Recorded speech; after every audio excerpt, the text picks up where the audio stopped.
Hoje eu queria agradecer ao Bruno Medeiros, que no canal do YouTube me fez um pedido para eu falar mais sobre criatividade, né? Ele viu a minha palestra no Café Filosófico da CPFL, da TV Cultura, e, enfim, me pediu para eu falar mais em vídeos, né, curtos. Então, agradecer pela sugestão. Ele diz aqui, né, pede para eu falar sobre a criatividade como expressão da própria potência, como instrumento e como modo de nos expressarmos. E também, do meu ponto de vista, alguma indicação de caminhos para que possamos nos libertar do falso self, para dar voz ao nosso potencial criativo em busca do verdadeiro self. Então, o primeiro comentário que eu penso, né, ouvindo a sua sugestão, o seu pedido, é que assim, a gente está habituado, acredito, né, mais habituado, a pensar a criatividade como algo a mais. Digamos, eu tenho a minha vida do dia a dia, eu penso o que eu penso, enfim, eu raciocino a partir dos estímulos e posso ser ou não uma pessoa criativa, posso, enfim, me dedicar a isso, ter talento, não ter talento, ou me esforçar para ser criativo, e a criatividade estaria então, né, associada assim, a uma originalidade particular e associada talvez também, né, ou além disso, a algum tipo de comparação com a média, ou com os outros, ou com o que já se fez naquele terreno, naquela área, na sociedade de modo geral. Não exatamente que isso seja falso, mas a partir do Winnicott, sobretudo, mas também do Spinoza e do Nietzsche, eu penso a criatividade de uma outra maneira, né? Na tradição filosófica, a gente tende a pensar que cada um é de um jeito, tem os talentos que tem, e tem toda a parte também do exercício para desenvolver outros talentos ou para aprofundar ou melhorar os talentos que a gente tem. O que muda, digamos, nesses autores que eu gosto, né, e utilizo, é que para qualquer um dos três, com termos diferentes, força vital em Winnicott, conatos, né, potência de agir, de pensar e de ser em Spinoza, em Nietzsche, talvez, a ideia de vontade de potência, enfim. Mas existe, seja qual for o conceito que ronda essa ideia, uma ideia de que cada um de nós, né, cada ser humano, no caso, cada ente, cada coisa do mundo, mas vamos pensar em pessoas, né? Cada pessoa vem para o mundo e tem uma força, uma potência própria. Agora, esse conceito ele tem que ser entendido, quer dizer, não é uma potência própria que pode ser definida ou que tem certas características. É uma coisa mais ampla, ou mais difusa, menos determinada, que vai se determinando à medida que a pessoa se relaciona, existe, interage no mundo. Ou seja, não é um núcleo que entra no mundo como uma coisa diferente dele.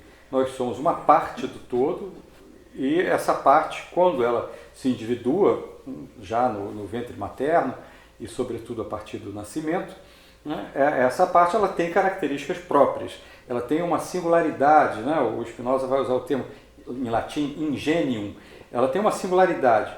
Eu gosto de associar a esse ingenium, a essa singularidade também, um temperamento, uma maneira de reagir, de interagir.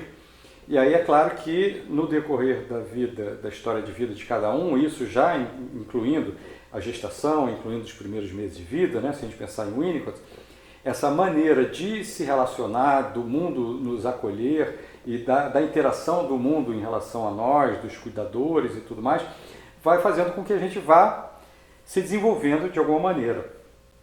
Se a gente pensar nos estudos atuais, né, do DNA, né, agora fica muito claro também que existe uma parte fenotípica que inclusive modifica o DNA, quer dizer, então a ideia é essa, quer dizer, cada um de nós, o próprio fato de viver mostra que há uma potência, né? Spinoza vai dizer que nós somos essa própria potência, a expressão né? A expressão de uma potência que é singular. Bom, essa força vital, aí usando o termo do Winnicott, né? Ela em si, vou misturar os autores, né? Ela gera, ela se expressa, ela se confunde com um apetite. As coisas do mundo nos apetecem. Então é normal para uma criança saudável que ela tenha curiosidade pelas coisas, curiosidade pelo mundo.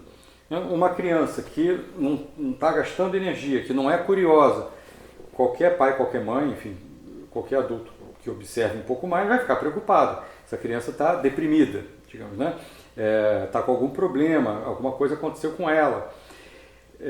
Qualquer educador, qualquer médico sabe disso.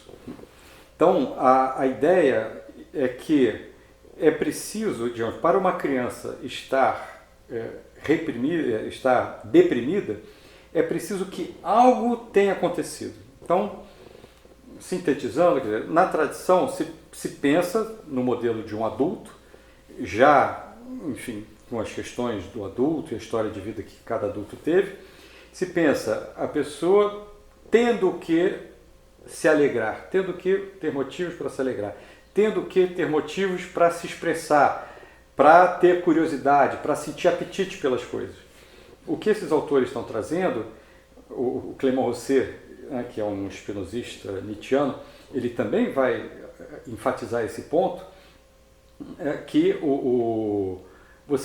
cada um de nós não precisa ter um motivo para se alegrar. Infelizmente, né, é preciso ter motivos para se entristecer. Mas se não há motivos para se entristecer, a alegria, assim como a criatividade, ela é a própria expressão do estar no mundo com esse apetite pelo mundo e pelas coisas. Esse apetite, o Spinoza vai também chamar de desejo, né? Aí, enfim, tem quem estude Spinoza que faça uma diferença enorme entre os dois termos.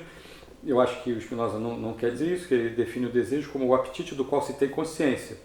Mas essa frase tem que estar associada a outra frase do Spinoza: os homens têm consciência de seus desejos, mas não do que os leva a desejar. Né? Então, quer dizer, o desejo não é que eu sei o que eu desejo, eu percebo o que eu desejo, ou seja, eu percebo que eu tenho apetite, né, por alguma coisa, por alguma coisa em geral, pela própria vida.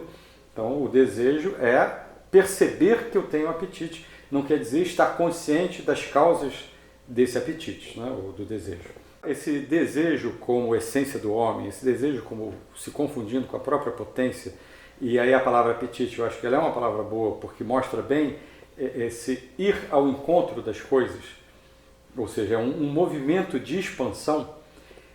Ele ajuda, no meu entender, a gente a entender, compreender a criatividade. Então, assim, pessoas muito pouco criativas, que bom, existem várias outras formas de se ser feliz, né? Ou de se afetar bem.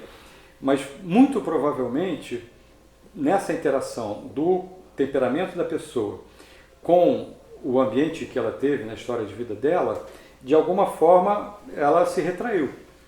E por quê? Enfim, dentro dessa compreensão, à medida em que a gente se permite manter e cultivar, e aí sim, desenvolver, etc, etc, esse interesse pelo mundo e pelas coisas, e essa expressão da nossa forma de perceber, de sentir, a tendência é que nós sejamos criativos. Então, enfim, então esse é um primeiro ponto que eu acho que é muito importante em relação à criatividade. Ela é uma expressão da própria potência. Agora, existem pessoas mais criativas, outras menos criativas. Aí, claro, nesse sentido eu posso ser criativo a partir de uma demanda, eu posso ser mais técnico ou mais restrito ao responder uma demanda, né? Na vida social, inclusive na vida corporativa, embora exista hoje em dia essa valorização, não à toa, né, da inovação, da mudança, criatividade demais ou uma criatividade que não consiga ser canalizada para a inovação propriamente dita, talvez já não seja mais tão valorizada. Quer dizer, então tem todas essas questões mais práticas, relacionais e sociais da criatividade e da expressão criativa.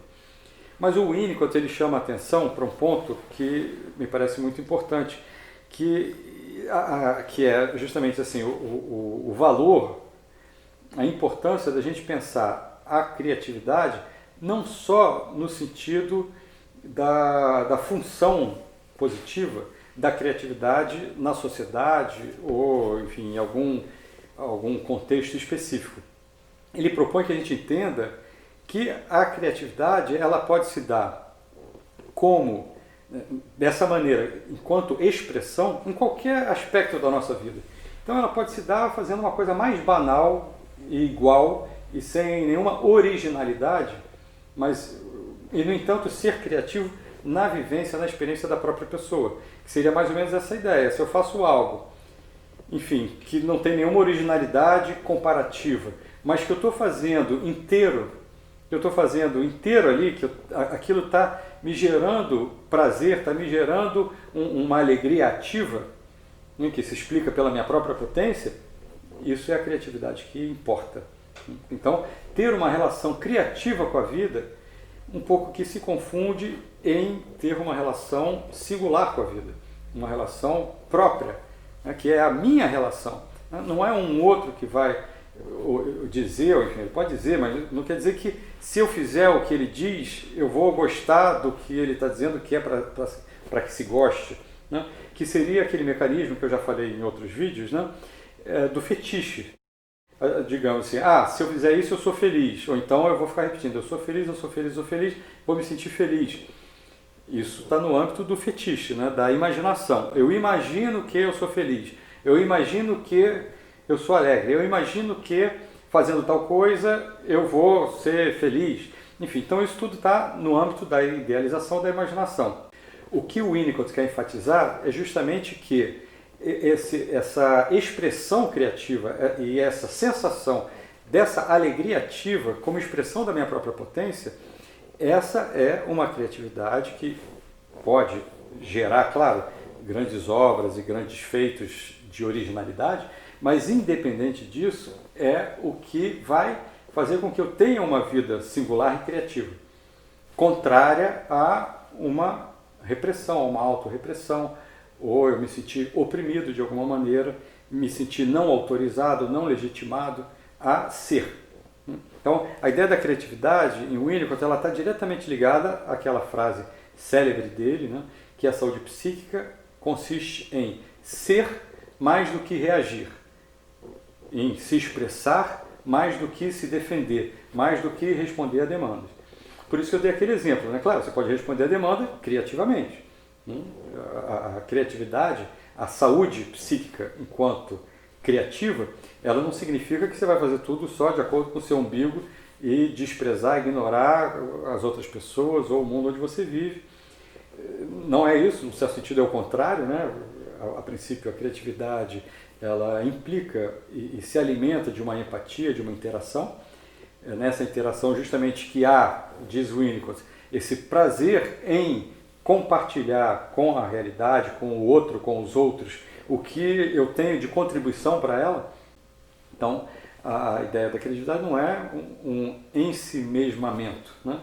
Mas é uma expressão onde justamente o que eu trago de novo, e de novo por quê? Não por alguma originalidade mirabolante, mas o que eu trago de novo porque eu sou diferente dos outros, porque todo mundo é diferente uns dos outros. Então, essa criatividade, ela, a princípio, vai enriquecer as relações. Daí essa relação, né, de fato, com a outra parte, né, do pedido de comentário, né, que é, assim, essa relação entre o falso self e o verdadeiro self. Então, aí eu diria o seguinte, são termos do Winnicott, né? O falso self, o Winnicott, ele pensa esse conceito não como ruim em si. O falso self seria, antes de mais nada, uma proteção ao verdadeiro self e uma proteção que pode favorecer a expressão do verdadeiro self. Isso, pensando filosoficamente, né, com um recuo em relação à explicação do Winnicott, está sendo dito o que aí? O Winnicott ele está, ainda que indiretamente, combatendo a ideia de que tem um núcleo puro, que a nossa essência é a essência no sentido da filosofia tradicional metafísica, como se existisse um eu puro que eu tenho que descobrir o que ele é, ou qual que ele é, e expressar esse eu puro é alguma coisa assim, literalmente de outro mundo. Não é essa a ideia, não é nunca essa a ideia nas filosofias da imanência, né, nos pensamentos da imanência. A ideia é que o verdadeiro self é o quê? O self é um só. O verdadeiro self é o self que se expressa verdadeiramente. E para ele se expressar verdadeiramente, ele tem que interagir com o outro e com o mundo. E, portanto, o falso self, digamos, ele é a aparência, né, tal como elogiada por Nietzsche. Ou seja, de alguma maneira, o falso self, ele pode e deve, enfim, favorecer a expressão do verdadeiro self. Porque não existe um verdadeiro self como puro, como essência no sentido tradicional da filosofia metafísica. A ideia não é essa, a ideia é que o self é o si mesmo, é um só.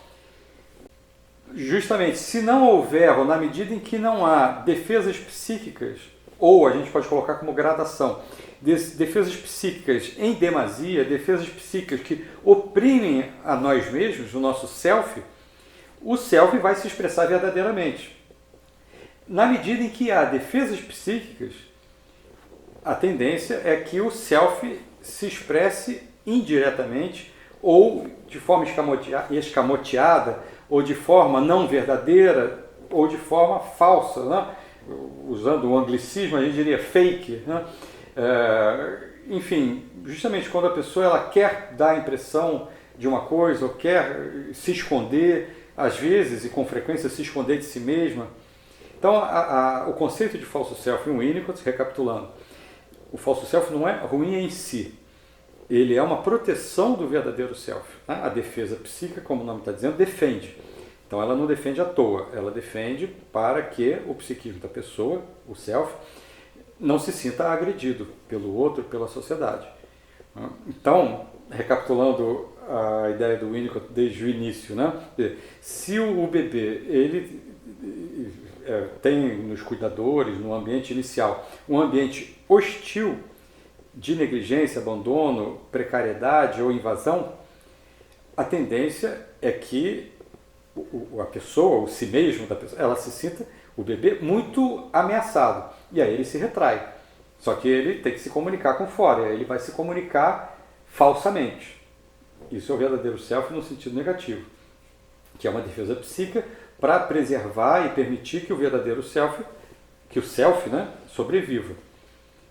Então, o self é um só. Então, vamos lá. Se esse ambiente for acolhedor, se esse ambiente passar confiança para esse bebê, para essa criança e para o adulto, o bebê, a criança e o adulto vão se permitir, se habituar e se permitir se expressar. Mas essa expressão verdadeira do self, que é o self, ponto, né, que, portanto, então não vai ser uma expressão falsa, de algum modo ela vai ter um falso self, que é a gente se adaptar a cada ambiente, a cada situação. Quer dizer, então, esse aspecto positivo do verdadeiro self é de uma proteção que exerce uma função de defesa, mas que não é uma defesa que oprime a própria pessoa. Em geral, quando a gente fala falso self, a tendência é que seja no sentido negativo, que aí já é justamente quando esses cuidados com a comunicação, com a expressão, de se preservar, né, de dar limites, ele se volta contra a própria pessoa e acaba gerando uma auto-opressão, ou, digamos, né, uma opressão introjetada, na forma de um superego cruel, etc., né, ou de uma timidez, ou de uma dificuldade de entender o próprio desejo. E aí surge o que em Spinoza é a dissociação, né, entre a ideia do corpo e a ideia da ideia. Bom, então, voltando para a questão, né, quer dizer, como se libertar do falso self? Aí eu acho que a gente já viu, né, não é exatamente um se libertar. E como dar voz ao potencial criativo em busca do verdadeiro self. Também não seria exatamente em busca, mas eu entendi a intenção da pergunta, tá ótimo. Vamos só, né, corrigir a maneira de construir a frase, né, para entender melhor o que está em questão. Então, não é exatamente se libertar do falso self, é poder abrir mão das defesas psíquicas e da expressão falsa do self. Isso se dá como? Então, quais os caminhos, né, dessa busca? Então, eu diria assim, enquanto que, voltando, na tradição a gente pensa assim, eu vou alcançar tal coisa, acho que todos esses autores estão dizendo assim, eu tenho que tirar o que me incomoda, o que é obstáculo, o que atrapalha, que eu possa simplesmente ser. Então, a defesa ela está a mais.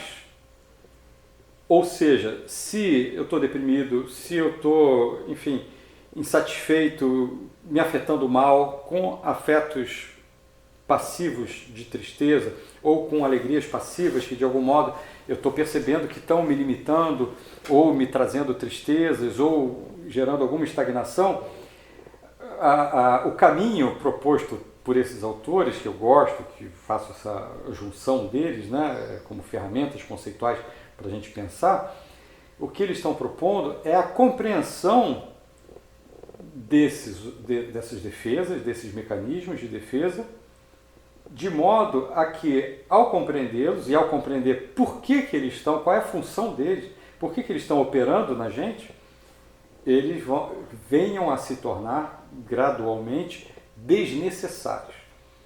À medida em que essas defesas psíquicas vão se tornando desnecessárias, a gente vai simplesmente relaxando e sendo. Na minha observação, isso fica muito claro, muito claro. Então, não é encontrar o meu verdadeiro self, né? Não é exatamente a busca do verdadeiro self, é a busca da compreensão dos mecanismos que estão fazendo com que eu fique tenso, com que eu fique ansioso, com que eu fique angustiado. Lembrando que, né, essa compreensão que vai desconstruindo essas defesas, tirando a necessidade dessas defesas, não tem um final idílico, idealizado, de pronto, agora eu não tenho mais nenhuma defesa, ou eu tenho controle sobre as minhas defesas. Não, não é isso. Mas a reforma do intelecto é justamente essa compreensão de que, assim, puxa, eu tenho que perceber os meus afetos, por que eu estou me afetando dessa maneira, tentar entender por que eu estou me afetando, qual a função, para poder relaxar, valorizar as pequenas coisas da vida, né? Conseguir sentir prazer com a própria vida.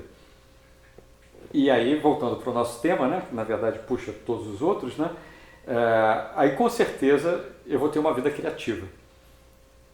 No sentido winnicottiano, que é o que importa, dos afetos ativos, né, já usando o termo do Spinoza, né, e uma vida criativa que, justamente, dependendo do nosso temperamento, do nosso engenho, da nossa singularidade e da nossa vida prática, enfim, pode ser uma abertura para outros voos e outras experiências.